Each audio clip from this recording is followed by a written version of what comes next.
ہم نے پورا سال لوگوں کے لیے بینیفٹ کا باعث بننا ہے، لوگوں کے لیے فائدہ مند بننا ہے۔ اب تیسرا درس جو ہے وہ ایمان کا درس ہے۔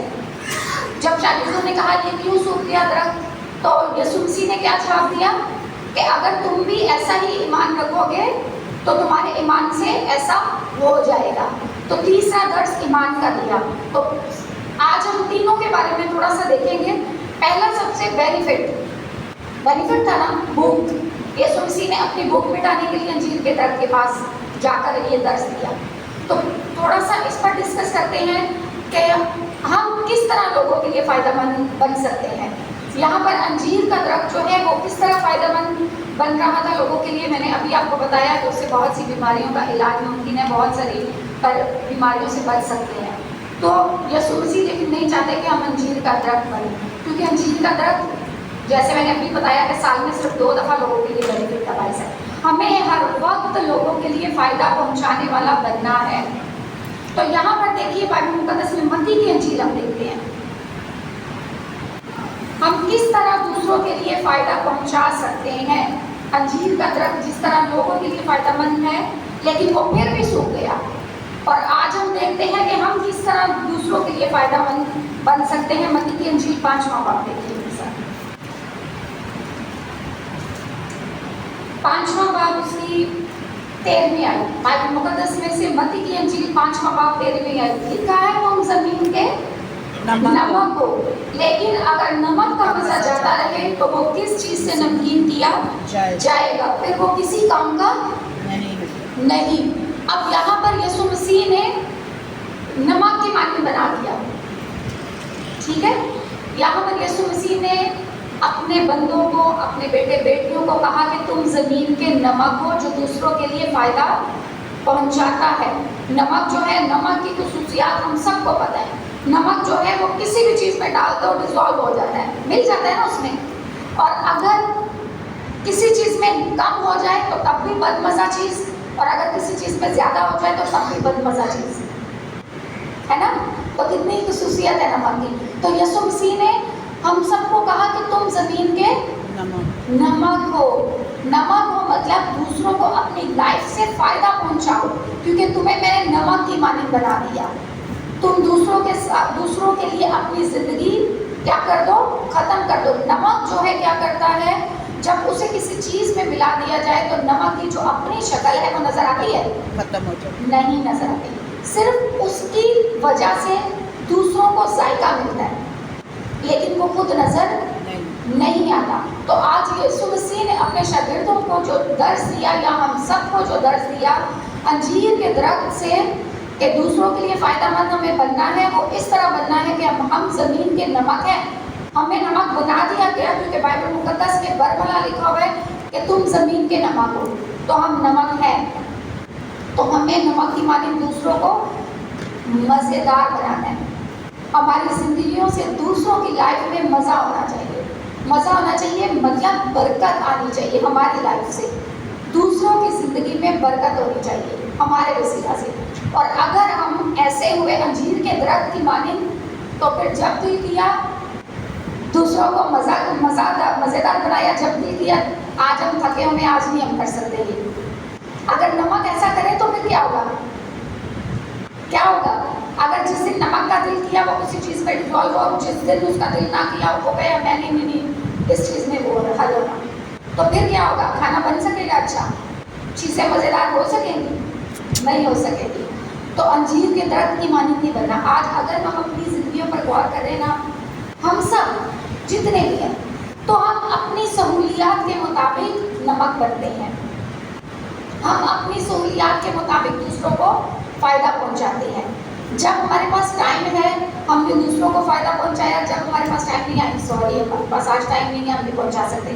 تو یہاں پر ہمارے لیے جو درس ہے کہ دل کرے یا نہ کرے، آپ دوسروں کے لیے فائدہ مند ثابت ہو، آپ اپنی لائف سے اپنی لائف کو دوسروں کے لیے سرو کر دیں۔ دوسروں میں ہمارا خداوند بھی موجود ہے، ٹھیک ہے، صرف نسل انسانی کے لیے نہیں، کیونکہ یسوع مسیح کو بھوک لگی تو اسی طرح یسوع مسیح کے لیے بھی اور ہمارے خداوند کے لیے بھی ہم نے اپنی لائف کو سرو کرنا ہے، ٹھیک ہے۔ تو اپنے خداوند کے لیے ہم کس طرح فائدہ مند ثابت ہو سکتے ہیں؟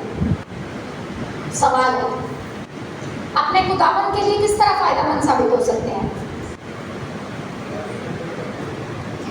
خدا کی خدمت کر کے. کیسے؟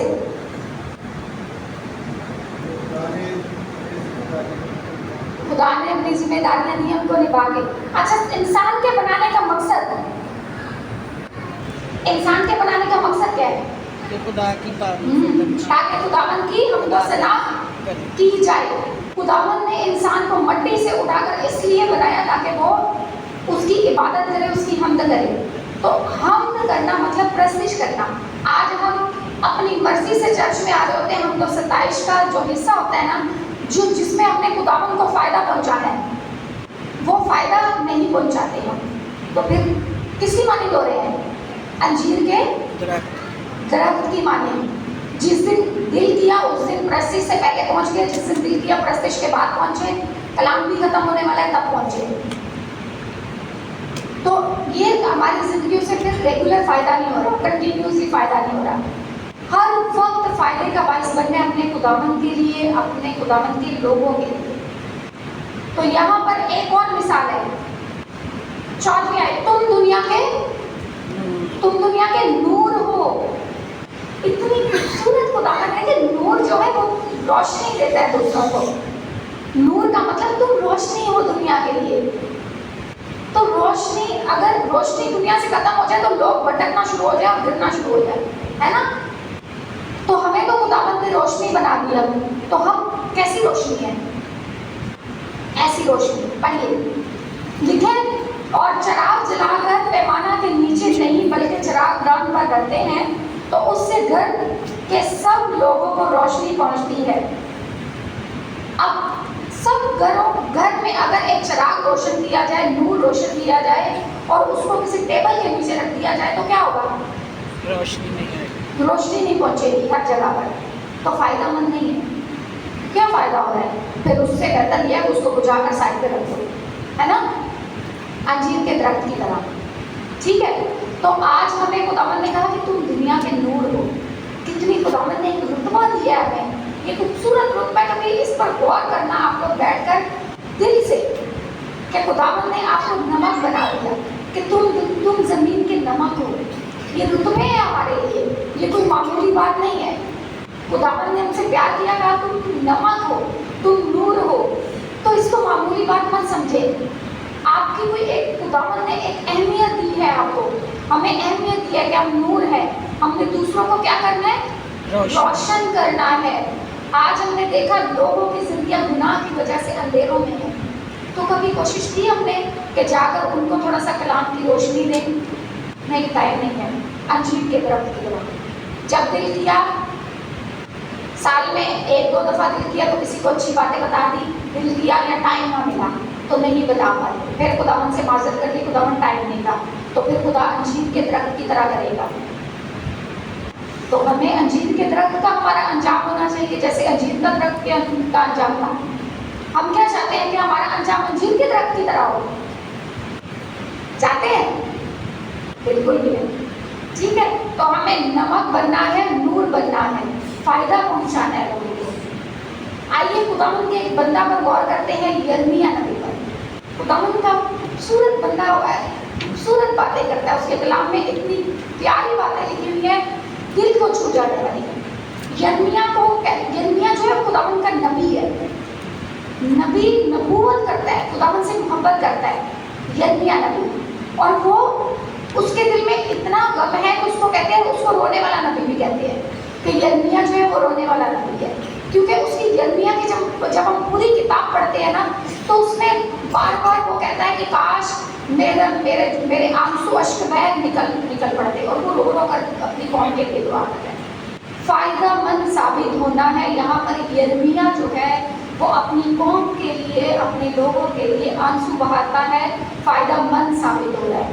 تو یرمیا نبی کا صحیفہ 8واں باب 18ویں آیت پڑھیے، جس کو بھی جو بھی حوالہ نکالتا ہے. یرمیا 8واں باب اس کی 18ویں آیت.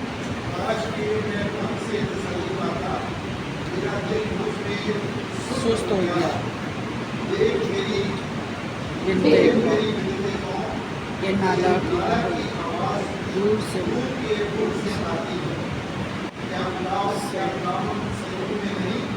یا اس کا شخص انہوں نے اپنی تلاشی میں اب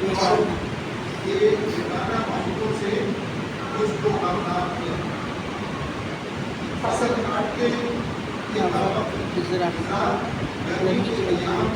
اور ہم نے رہائی میں نہیں پائی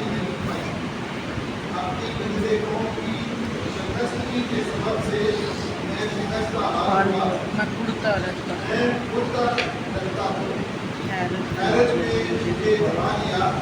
کیا جان لوگ نے برسان کیا وہاں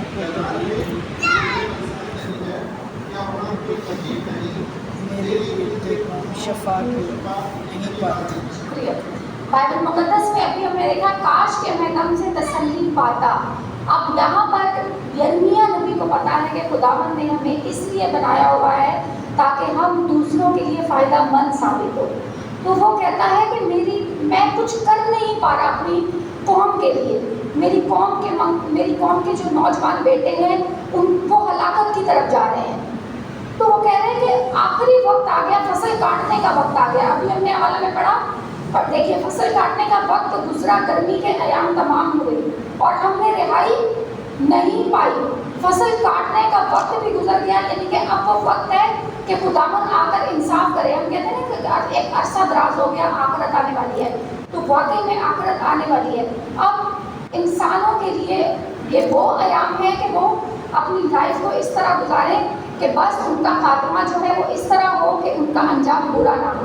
تو یہاں پر یرمیا نبی جو ہے وہ کہتا ہے کہ میری قوم کے نوجوان, میری قوم کے جتنے بھی لوگ ہیں وہ آج بھی گناہ میں مبتلا ہیں.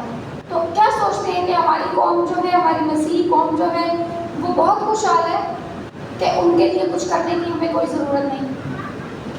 ہماری قوم کے نوجوان بیٹے کیا سوچتے ہیں, بہت اس طرح سیٹل ہیں کہ ان پر آنسو بہانے کی ہمیں ضرورت نہیں ہے. ہماری قوم کے نوجوان جب سڑکوں پر نشہ کر کے پڑے ہوتے ہیں کیا سوچتے ہیں کہ ان کی کیا حالت ہے, ان کے لیے فائدہ مند ثابت نہیں ہونا ہے. ہمیں خداوند نے کہا تم زمین کے نمک ہو, تم دنیا کا نور ہو. وہ بنا نور کے پڑے ہوئے ہیں کس میں, نشے کی حالت میں. وہ کیا ان کی لائف اسپوائل ہو رہی ہے, ختم ہو رہی ہے اور آخری وقت بھی آ رہا ہے. تو ان کو اٹھانے کے لیے کچھ نہیں کرنا, ہم نے یرمیا نبی کی طرح بننا ہے, آنسو بہانا ہے. ہم کچھ نہیں کر سکتے, ہمیں پتا ہے, لیکن ایک چیز تو ہم کر سکتے ہیں, ہم آنسوؤں کے ساتھ یرمیا نبی کی طرح دعا ضرور کر سکتے ہیں. ہم شفایت کر سکتے ہیں اپنی قوم کے لیے. ہم آنسوؤں کے ساتھ رو رو کر دعا کر سکتے ہیں اپنی قوم کے نوجوانوں کے لیے. تو ان کے لیے دعا کیا کریں. اپنی قوم, ہماری قوم کے گھرانوں میں بدحالی چھائی ہوئی ہے, اس کے لیے دعا کریں. تو دعا کے لیے اٹھ کھڑے ہو, اس طرح آپ لوگوں کے لیے فائدہ مند ثابت ہوں گے. جب ہم دوسروں کے لیے درد رکھیں گے نا اپنے دل میں اپنی قوم کو بچانے کے لیے, تو اس کا مطلب ہے کہ ہم فائدہ مند ثابت ہو رہے ہیں. اور اگر ہمیں کوئی فرق نہیں پڑتا, انجیر کے درخت کی طرح ہے, اپنے وقت پر پھلا اور تو فائدہ مند ثابت ہوا, وقت نہیں ہے تو مت پھلے. آج ہمارا حال بھی انمیا جو ہے وہ انجیر کے درخت کی مانند ہے. جب دل کیا تو دعا کر لی, جب دل کیا لوگوں کے لیے پرے کر لی, دل کیا نہیں کیا تو نہیں کیا. تو ایسا نہیں کرنا, ہمیں لوگوں کے لیے فائدہ مند ثابت ہونا ہے. تو آج ہماری لائف جو ہے وہ ہم اپنے ہی کاموں میں بزی ہیں. ان کاموں کو چھوڑ دیں, ہمارے کام جو ہے وہ خود ہی خداوند دیکھ لے گا. آپ اپنی لائف کو کس کے لیے سرو کریں, کس کے لیے, اپنے خداوند کے لیے, اپنے خداوند کے لوگوں کے لیے آنسو بہائیں اور آنسو بہا بہا کر دعا کریں یرمیا نبی کی طرح. کیا جلاد میں لوگ نے بلسان نہیں, کیا وہاں کوئی طبیب نہیں؟ یرمیا نبی کہتا ہے کہ میری قوم کے لیے کوئی طبیب نہیں. طبیب مطلب کوئی ڈاکٹر نہیں ہے جو ان کو بیماری کے بستر سے اٹھا کر کھڑا کرے. کیا دنیا میں ہم ایسے نہیں بن سکتے کہ اپنی قوم کے نوجوانوں کو اس بدی کی راہ سے نکال لیں؟ بن سکتے ہیں. تھوڑی سی ہمت کریں, تھوڑا سا ٹائم دیں اپنے خداوند کو, اپنے خداوند کی خدمت کے لیے آگے بڑھیں.